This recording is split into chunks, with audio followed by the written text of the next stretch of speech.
I'm Dr. Tyson Morostiga. And I'm Dr. Derek Moore, and we are your sports quacks.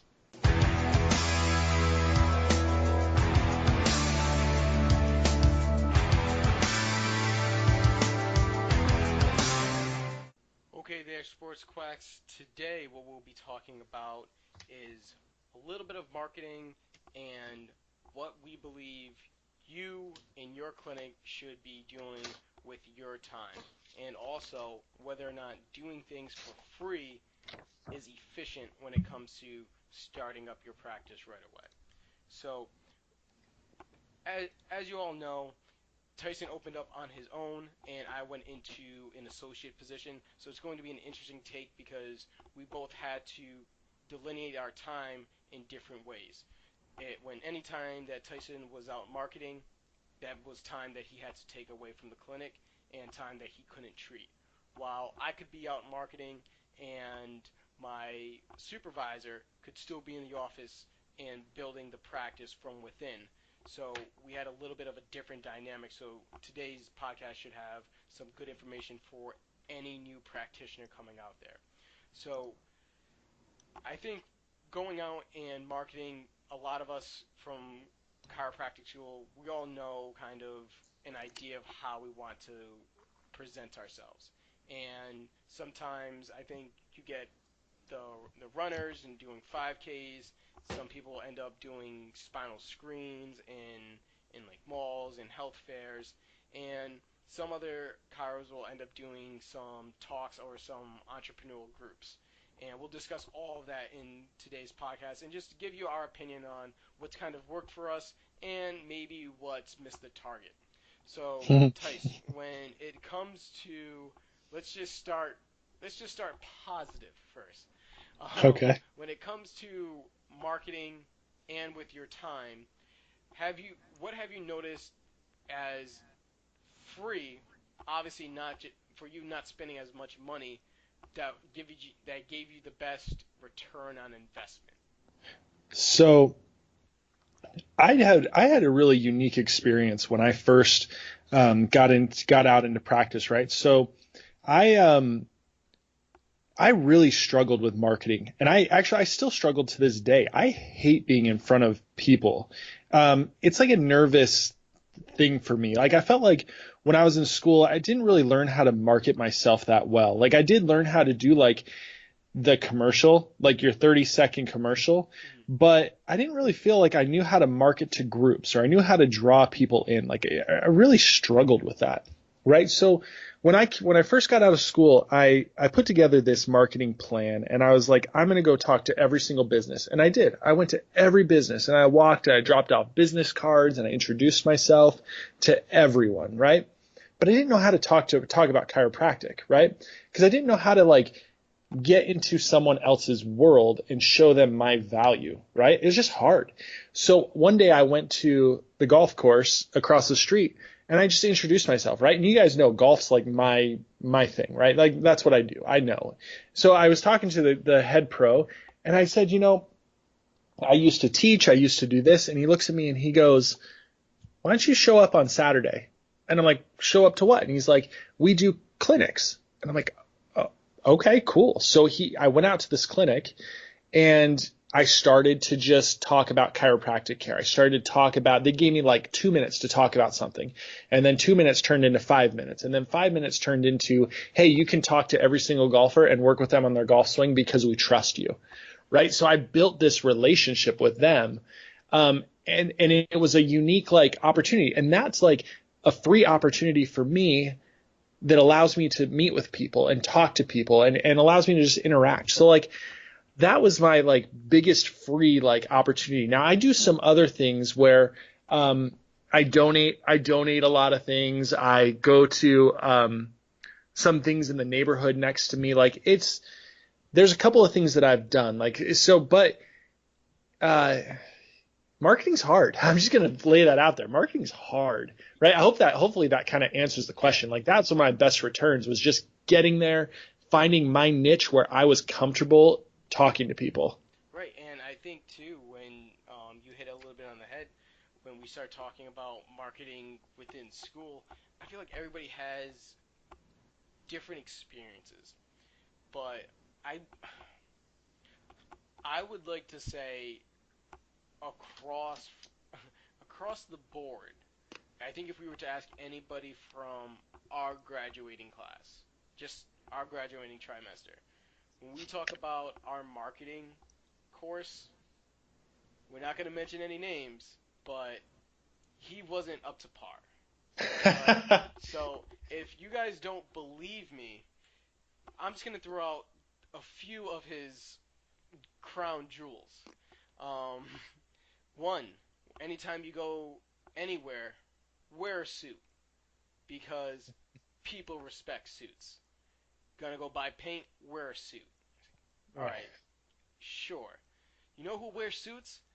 NFL coaches. Like, no, they No, don't. they don't. No NFL coach has worn a suit since Jack Del Rio did, and everybody made fun of him when he was with the Jaguars. No, that hasn't happened in like 30 years. Stop saying that.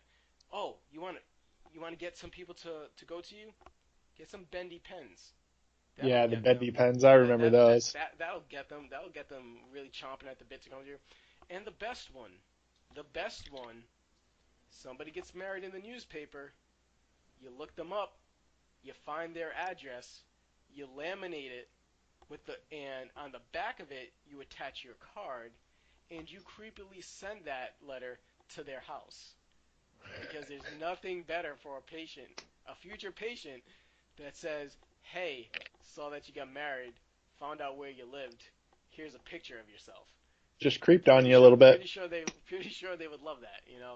But um, I think a lot of times with chiros now, because I don't feel as though that's in a vacuum. I feel as though a lot of chiros leaving out of school, and I'll even hear this from PTs when I listen to their podcast. Everybody feels as though they got shorted a little bit when it comes to the marketing aspect, and everybody's jumping on to different type of marketing gurus and trying to figure out what to do, because it's a pretty big aspect of your practice. And if you're not doing anything when it comes to marketing, you're you're putting yourself at risk for failure. Yeah. So when it comes to me, the biggest thing that I did for free was, I think, sending out the emails to all the colleges around, and I sent basically like cold email everybody that was either an athletic director, a head strength and conditioning coach, or a head athletic trainer, to all the schools within a 10-mile radius. And all I needed was just one. And luckily enough, one AT said like, "Hey, yeah, love chiropractic. Would love to meet with you, talk about what you can do for the team." So we go Cool. there, we talk for a little bit. He mentions how he's understaffed. I mentioned what we can bring to the table when it just comes to diagnosing and then also treating, and then making sure that he understands what's going on with some of the players, because they just don't have time to spend that when you only have two ATs and three grad assistants trying to run basketball, football, women's volleyball, Right. track. They're all spread out. So I just offered my time. Just like, hey, I'm going to be here. You don't need to pay me for this semester. Let's just see how this goes. But because I offer that time for free, you you basically put in sweat equity. You Yep. develop a rapport. He now trusts you. They're more likely to send their students to your office, which I got every once in a while. But for the most part, nobody has money in that situation. But you're just banking on, all right, I'm going to be there for a while. They put me on their sports medicine team. They put me on their website. It was an easy way for me to start to develop a little bit of a footprint. And I was, once again, lucky enough that I could do that, take time away from the office, and not have a big issue. Yeah. Whereas for somebody, I would think in Tyson's shoes, to dedicate 4 or 5 hours of a work day, you're losing out on possibly hundreds of dollars. Yeah. So you have to kind of balance that out a little bit. I think, Yeah, well, I go ahead. think you said something, but I think way too many people go into marketing and immediately go, "What's in it for me?" Right. Right? Like the thought is that I'm going to go in, and how many people are you going to give me? Right? So I had that happen with someone came in my office and they wanted to network with me, right? They wanted to see my patients. They wanted to see the, whatever. And immediately it was like, well, I give you all of this. I want you to track how much you give me, and I want you to return the favor. I need this, and this to make it worth it. And I'm like, what? Like, I don't even know if I can. I don't even know if I can trust you. Like, why are you asking for something in return when you've never sent me anyone? So my favorite of all time, right? So this is one of my favorite stories about marketing. And if you want to learn how to do things the wrong way, because people can see through being fake. Like, you will only get referrals from people if they trust you. And if you're a good person, that literally holds true with everyone. But this was my one experience where I learned a lot about someone. So I got to know someone. I went to a party once, right? And it was at an attorney's house, and it was just a party. It was literally just a party, right? So I walked in and, hi, how are you? Oh, what do you do for a living? I'm a chiropractor. And this attorney jumped on me and like saw the opportunity and went, oh, that's interesting because I litigate chiropractors. I said, do you really now? That's cool. And he goes, yeah, I go and I find the ones that fraudulently bill for auto cases, and I go after them. Nice. And I got no joke, I got an earful for 20, 30 minutes and of this. And my wife was sitting there and she was watching me, and like, I didn't even know how to respond. I'm like, cool. Like, I don't know why you're attacking me. I don't bill fraudulently. But apparently I do. Like, apparently I do something bad. So I sat the rest of the time at that party. I literally sat like in the corner and looked at my hands because it made me feel like pure garbage. Like it made me feel like bad.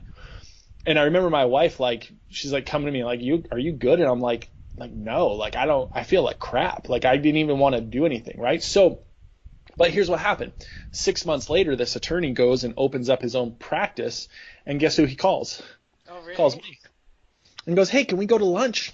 And I'm like, sure. So we go to lunch, and the whole time is about how he likes chiropractors and he wants to do this. And I'm like, dude, this is so fake, man. Like, don't do this. Come on. Like, don't rip my profession and then come kind of try and schmooze me for business. I'm like, dude, I'm not doing that. I'm not playing that game. So it's a long story, but basically what I'm saying is, go to people and don't just go there with like, how are you going to make me money? Go in with literally helping people. Go in with the thought that, look, I want you to trust me. Whether you send me people or not, I want you to trust me as a person, as a human being. You know that I want to do what's right for you. I want to do what's right for the people around you.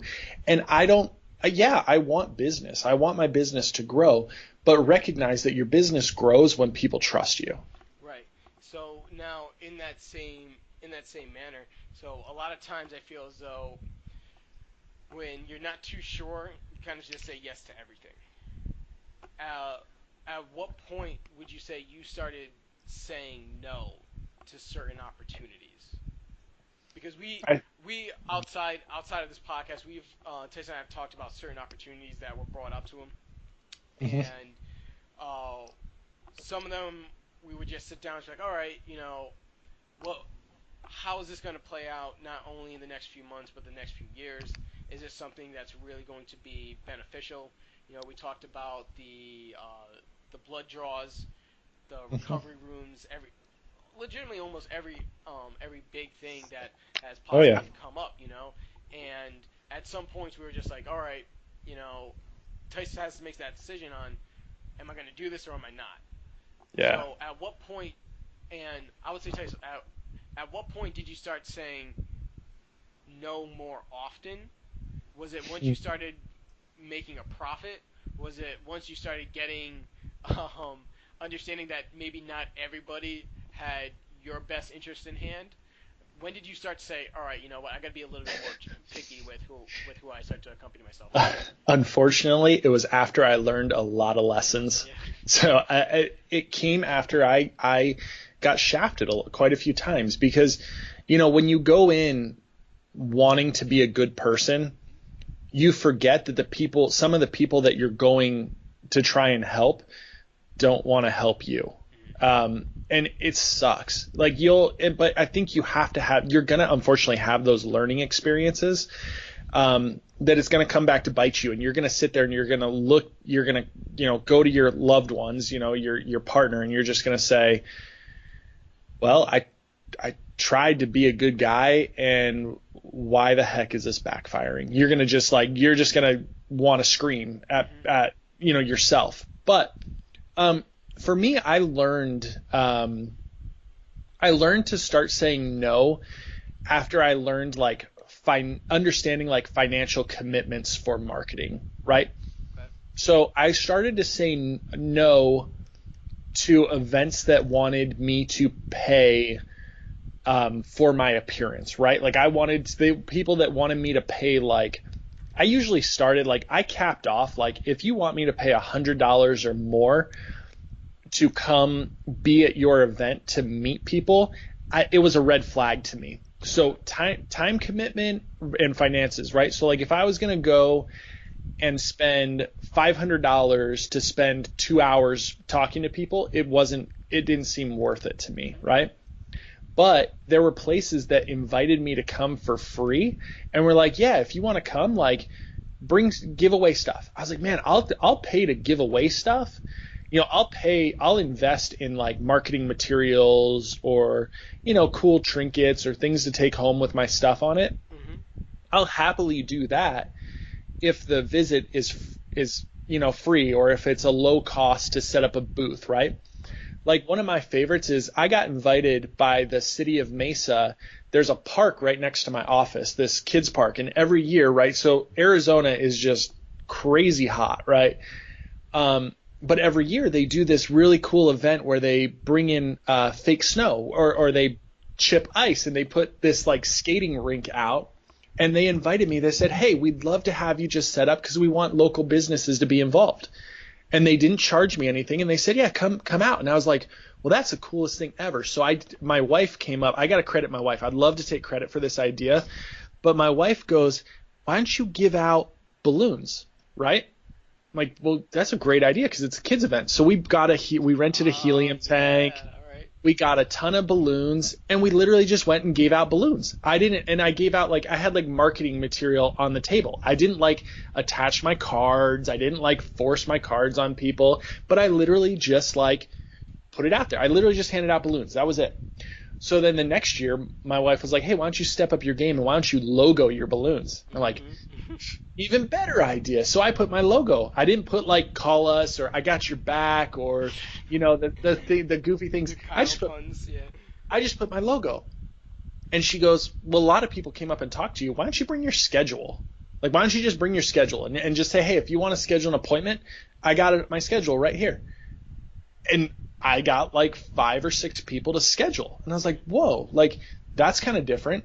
So this year coming up will be my 3rd year, and we're going to do balloons, and we're going to do the same thing, balloons, and maybe we'll do like a raffle prize. So I'm totally down to add to things if the price is right. So I've learned to say no when the cost is just too extreme. I don't like spending more than $100 at marketing events. Right. I just don't. And I think if you take a look at that example that Tice brought up, the biggest takeaway from that is if you start to notice community events, that's where you should be spending your time.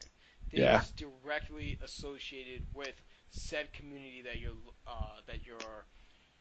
clinic is located in. So one of the biggest problems for me when I was in DC is I would do these big running events where people would come run in DC, and I would talk to them, all right, where do you live?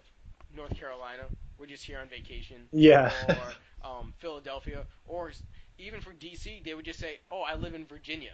I live in Maryland. We don't ever come down to DC besides to visit, or besides to do some of these 5Ks because they just like running some of these some of these trails that we have there. And you're saying, okay, if you're in a big city, there's not, in my opinion, there's not a big community type of sense. Whereas if you go out and you're in more of and you start to see there's more of a suburban feel, you can easily start to do some of those 5Ks, some of those 10Ks, some of those fun events because you want to be that community chiropractor. Yeah. You want to be the person that everybody knows that shows up to those events on a yearly basis, and they're just waiting to see what you're going to bring next time. And I think, like Ty said, when you start to look at how much money you're putting out, you're really just looking at it like, okay, what type of footprint am I going to leave? And what's the easiest way to do that without feeling like you're selling your soul while doing it? Mm-hmm. And I think for the most part, when it comes to giving away things or opening up booths, you have to be at an event that you want to be at. Yeah. Don't don't fall for to do spine screenings if you don't want to do spinal screenings. I honestly say, if you don't understand how to treat athletic injuries, don't offer your services to athletic teams. Mm-hmm. It's just not your niche. Go to your niche, because if you can speak about it with a passion, everybody will be more appreciative to you. And I think that's what Tyson, right? You would say that's pretty much true of every time you go to a golf Yeah. course. You know, whether or not they decided to bring you on to do something in particular, I think probably more than likely, if you had a conversation with them, everything went well. It's just a Yeah. matter of like whether or not they had an opportunity. Yeah. I when you were talking about the one thing, one time I was when I was really early in practice, I got heavily involved in like trying to do like 5Ks, 10Ks, things like that, half marathons. And there was one that was called the Phoenix Marathon, right, out here. And I called the Phoenix Marathon and I said, hey, I'd love to, market. I'd love to, come out and market. And she goes, yeah, it'll cost you about $1,000. What the freak? $1,000? I'm like, what are you talking about? She goes, well, we get runners from all over the country. They come down because it's the qualifier for the Boston Marathon. And I was like, yeah, that's not for me. That is not the right fit for me, right? Like, I don't know. That was my one thought with that experience for me, is like, you just got to know where you're going. The fun runs, things like that, the local community stuff is so much better. But yeah, I mean, I guess one thing the other thing I thought of too was when you talk about like giving away stuff. One of the things that comes to mind is like when we're in school, you're always told like, oh, you could do things like free exams, things to get them in the door, give away your services, right? Or give away your services. And then some people come back and they're like, oh, it devalues you. If you give away a free exam, you're devaluing yourself. And I'll be honest, like that's a weird boundary that I tried to cross. Like I tried to be like, oh, come get a free exam or 50% off your exam. I know how many people took me up on that offer? Probably none. Maybe one. I even tried to do a Groupon once. Oh, You want to know? yeah. You want to know what that got me? How did that go? Just a freaking headache, right? So like you go and you do like Groupon. So they want like, excuse me. They either want like one visit or an exam, or they want something, and then it's 50% off. You offer 50% off, and then guess what? Groupon then takes the 50% of the 50%, right? So like you're cut down to making 25% of what you normally do to see patients. And unfortunately, when Groupon patients come in, they are exactly that, Groupon patients, where they want to do the bare minimum, right? They may not come back. They may not, follow up with care. I'm not saying they need to come back, but they may not follow up with care, because remember, you're still diagnosing them with a problem. Right. Unfortunately, it sucks when somebody comes in with low back pain on a Groupon and you're like, look, this is going to take 6 to 8 visits. Well, my Groupon's only 4 visits, so you better figure it out. And I'm like, right. They put it on what? you to do it, and you're just like, no, that's not how it works. That's not what we're doing. So, unfortunately, you can't handle our business as if you're offering this Groupon for like an experience, right? Like unfortunately, like I learned my lesson with that. Groupons don't work, and offering like free exams, things like that, it doesn't work. But like to me, like I really did well when it came to just being in front one on one. Ask me questions like, hey, I'm at an event. Tell me about your back. Tell me what hurts. Like why? Let's get a quick like, hey, let me explain why your back might be hurting. Like let me explain the difference between muscular pain, joint pain. Let's talk about why your doctor told you that you're going to need a knee replacement when you're 45. Let's talk about it. Like, and I can explain, my theories, my philosophies, and why, what I can do to improve that. Like, I feel like when you allow people to ask you questions, they gain that trust, right? So I like open forum opportunities where it's like, ask the doctor, ask me questions. I'm good with thinking on the spot. I'm good with putting out information because I have that sports medicine background. So when I'm at a race and the guy comes over to me that's like, hey, I run for Grand Canyon University down here. I've had hip pain this whole year. Like, why? Why am I missing this? Or like my favorite was like, hey, I'm a wide receiver for a big D1 college. I've had hip pain and they never treated it right, and now I'm like suffering during the summer because of it. I can talk to them.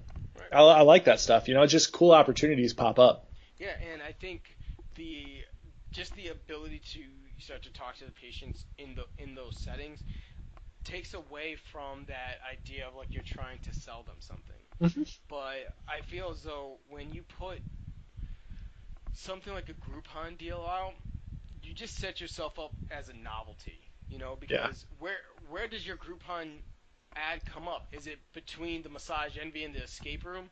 You know, when people start looking at it, like what are you actually selling at that point? Because it's going to be a nail salon, massage envy, you, an escape room, kayaking, stuff, and you're just like, all right, yeah, it's just something that you have an extra $25. Yeah, let's just go do that. And it demeans, especially for us when we're trying to build up the name for the profession and say like, hey, we're more than just backcrackers. When people, what I found is when people come in with a Groupon, that's legitimately all they want. They just want to hear pops. Mm-hmm. Some of them do come in with some injuries, but even then, they're coming in with injuries and they don't even understand the extent of their injuries. They're just like, Right. oh man, this is my only ability to actually finally get this checked out, so let me go take advantage of it.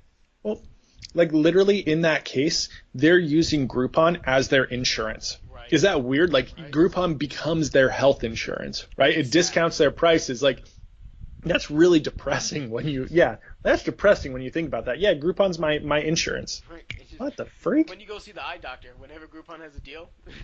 Mm-hmm. when do you go see the chiro? Whenever Groupon has a deal, and then when you go to the dentist, whenever some dentist has a deal on Groupon. And I can understand maybe for some businesses how that might be a good plug for them, but I just don't see it working as a long Yeah. term solution for a good chiropractic clinic. Right. So like why does Groupon work for a dentist, right? It works for a dentist because the x-rays are included, right? So you'll get x-rays and then they'll tell you like, "Hey, if you're a Groupon, that means most likely you haven't seen a dentist in a while. So Hmm. you're going to have a cavity." Right. And maybe of those people that have a cavity, maybe 2 or 3 would need a root canal. And then guess what? Those people that had to get their root canal, like maybe they have dental coverage that they didn't know about for like a procedure, right? So they didn't have cleanings, but they had a procedure, so they could get their root canal covered, right? Hmm. So they find like those in between. So guess what chiropractors try and do? They go, hey, free x-rays. I got you. I'm just going to Right. Yeah. blast you with radiation, and I don't really care what the consequences are, but I'm going to tell you on that x-ray posturally how you're off, and I'm going to draw little lines on there, and guess what? I'm going to manipulate the crap out of that, and I'm going to get you back to normal. But But you know what's odd is just more so of when the dentist tells you that you have a cavity, you come in. Mm-hmm. When we tell you, hey, your back pain is actually discogenic and that's where it's coming from, this is going to take some time, they don't want to take that time. They're not coming.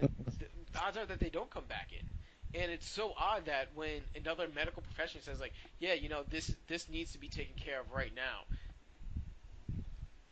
These Groupon deals are like, oh yeah, we'll bite at that.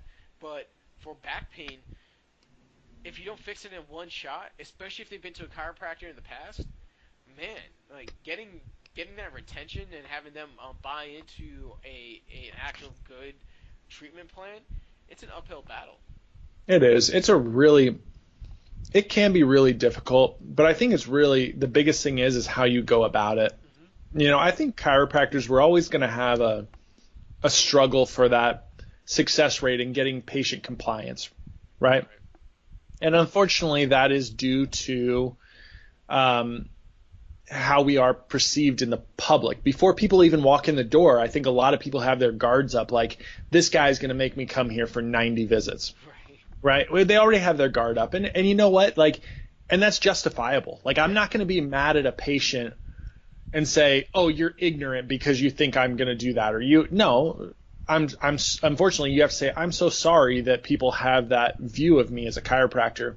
But I think when you come in and you say to someone, "Hey, look, I'm going to treat you and I'm going to do a re-examination after X amount of visits, and we're always going to talk. I'm always going to re-exam, see where you're at. I'm always going to check in. I'm always going to do some sort of assessment, range of motion assessment, pain assessment. I'm going to do a functional outcome measure. That builds trust. That builds trust in you, and I think people get that at marketing events. You can instill that trust, like, hey, look, I will act and hold myself at a professional level, um, and you can trust that. So for me, like that getting patient retention starts almost before they even walk in the door, right? Like just understanding, like, hey, this is who I am. Commit to your treatment plan. You can trust me. And you know what? Yeah, do people come back to see me once a month? Yeah, they do. Because it helps them. Because we help manage their pain. We help manage their discomfort. We, we get them the body work that they need Hmm. to allow them to keep, being mobile, being active.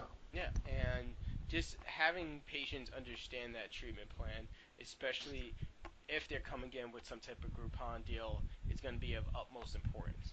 Yeah. And I think what will actually help us more so is if you guys listening let us know what marketing strategies have helped you. Maybe you've had a better experience with Groupon and you've seen a big burst of new patient visits or retention because of those Groupons, or maybe you had some huge success in 5 or 10Ks because you were doing something that nobody else was doing, and all of a sudden it may have not been directly correlated to your actual chiropractic treatment, but for some reason it was a big hit. So we would love to hear those stories and see kind of what maybe we were missing the boat on and how we can improve when we're going out there to market. And obviously this talk was just from our experience. So any input that you guys have had, especially from more of the seasoned docs, just let us know. Leave a comment, leave a post or some, or just engage and let us know kind of what we may have missed in this discussion, and see if we can kind of build a little bit better marketing for just overall profession. As always, like us on Instagram, like us on Facebook, leave us comments. Make sure to follow us on iTunes and on Podbean, and we'll hope to hear from you guys at another time. Have a good night.